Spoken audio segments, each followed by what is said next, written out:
একটি গ্রামে একটি কাক থাকত। কাকটি প্রতিদিন আকাশে উড়ত। একদিন সে বনের ভেতর দিয়ে উড়ে যাচ্ছিল। হঠাৎ নিচে সে একটি কাচের বোতল দেখতে পেল। বোতলটি ছিল জাদুর বোতল।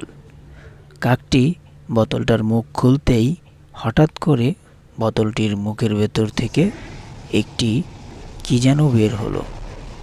অবশেষে বোঝা গেল এটি একটি দৈত্য। দৈত্য বের হয়ে বলল, তুমি আমাকে এই বোতল থেকে মুক্ত করেছ। তুমি যা চাইবে তোমাকে আমি আজ তাই দেব। কাকটি বলল, আমার নিজের জন্য কিছুই চাই না।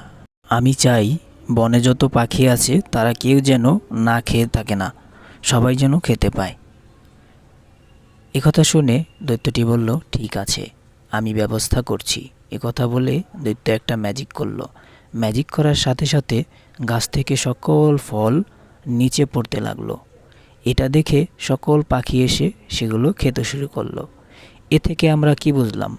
নিজের জন্য না চেয়ে যদি অন্যের জন্য আমরা চাই, তাহলে বেশি সুখে থাকা যায়। কি বন্ধুরা, ঠিক বললাম তো? তোমরা কি বলো?